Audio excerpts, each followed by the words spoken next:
We know that criminals don't follow laws. So why is it that anti-gun politicians continue to praise so-called gun-free zones? Today we're going to look at why 90% of public mass shootings have occurred in these apparent bastions of security. Hey guys, I'm Tiffany and you're watching One in the Chamber, the show that teaches you how to become a better gun rights activist. But before we get into the video, let me take a second to tell you about GOA's very first convention, GOALS, or the Gun Owners Advocacy and Leadership Summit. The event will be held August 17th and 18th in Knoxville, Tennessee, and it's free for GOA members, so I'll see you there. Now onto the video. Gun-free zones are a mass killer's paradise. That's not a hyperbole. But why are they? And why are they targets for killers? The term gun-free zone refers to any place where the average person cannot legally carry a firearm. For example, most court buildings are gun-free zones, but often these places also have additional layers of security like armed guards, baggage scanners, and metal detectors. Other places are not so secure. Many schools don't have much in the way of security, with some places like Montgomery County, Maryland going as far as removing school resource officers from schools entirely in 2020. Also, simply having a sign that says no guns allowed in certain states can designate a business's property to be a gun-free zone as well. And recently, some states have even taken to labeling certain areas as sensitive places. This dangerous designation turns all sorts of public places into gun-free zones.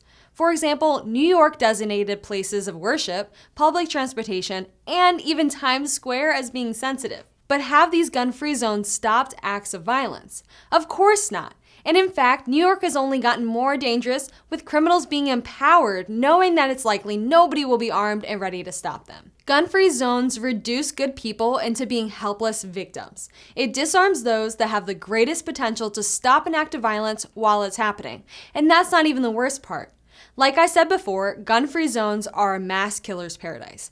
These zones attract those looking to do harm because they know people cannot fight back. And here are a few examples of killers specifically targeting gun-free zones. In 2012, the Aurora Theater shooter murdered 12 people during the airing of Dark Knight Rises.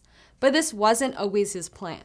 According to his manifesto, he had intended to commit his crime at an airport, but seeing cops with guns there dissuaded him from pursuing that option.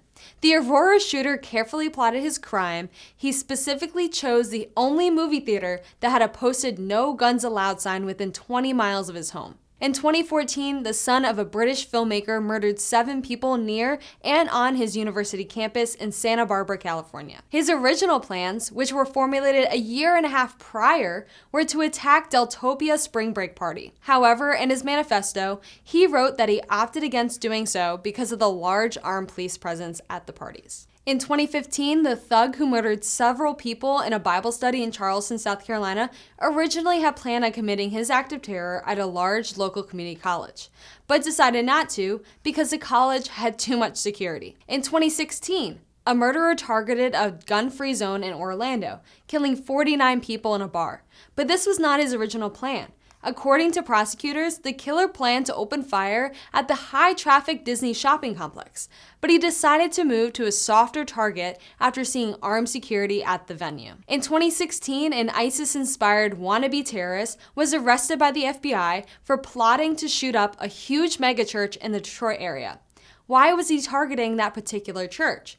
Well, according to him, people aren't allowed to carry guns in church, which is true according to Michigan state law, making those gun-free zones targets for attacks. In 2019, a racist gunman in El Paso, Texas, killed 23 people in a Walmart. In his manifesto, he said he would be going after, quote, soft targets, also known as targeting unarmed persons. So how did he guarantee he would find unarmed victims in a pro-gun state like Texas? He drove over 600 miles to find his soft target in El Paso, where Mexican nationals crossed the border to go shopping on weekends.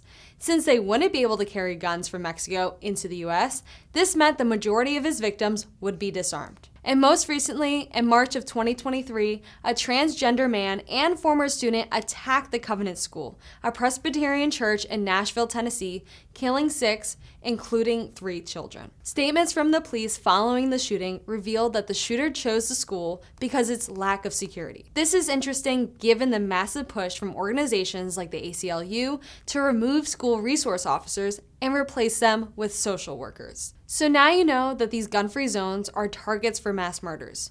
Why do anti-gun politicians continue to expand these zones to more and more places?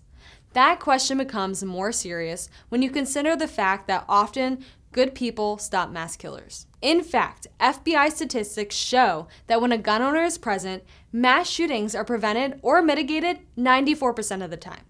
So why don't we hear about this?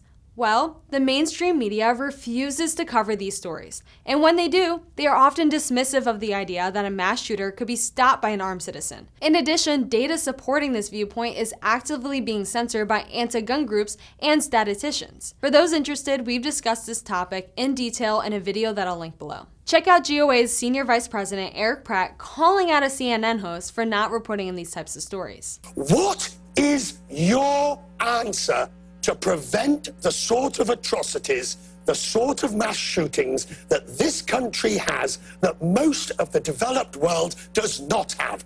What is your solution?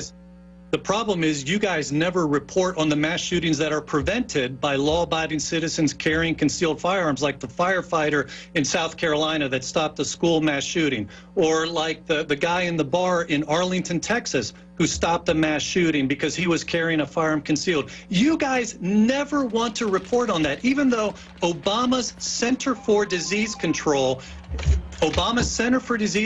in 2013, they found that guns are used 16 to 100 times more often in this country to save life than to take life. But you guys don't report on that. You only want to trot out the negative cases. So what I would say to that question is, why don't you start covering the positive cases so then people can really make a decision based on all the evidence, not only choosing the negative examples, trotting that out and saying, well, why do you want to keep firearms? But there's more examples of good guys stopping mass killers. Take Stephen Williford, who the FBI credits with stopping a mass killing in Sutherland Springs, Texas. Or a firefighter in South Carolina, who used his concealed handgun to stop a potential mass shooter. Or a Darby, Pennsylvania doctor, who in violation of his workplace's gun-free zone, stopped a potential mass killer after a patient with psychiatric problems walked into his hospital intent on harming as many people as possible. Dr. Lee Silverman shot back, and the police credited him with saving lives. This fact applies to schools too. Elementary and secondary schools are legally required to be gun-free, thanks to the Gun-Free School Zones Act of 1990. But federal law does allow for some exceptions, as adults with concealed carry permits are allowed to carry firearms at school.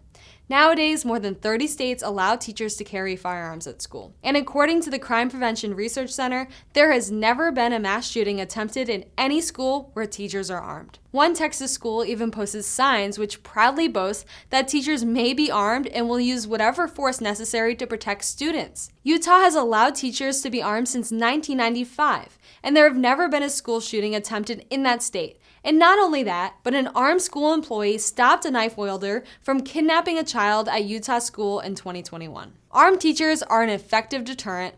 Hopefully that's all they'll ever be. Gun laws will not stop bad guys from acquiring firearms, but repealing gun-free zones and lifting the restrictions that keep law-abiding citizens from carrying for self-defense will make a huge difference. Anyways, that's it for today, guys. Thank you so much for watching. I'll see you next time.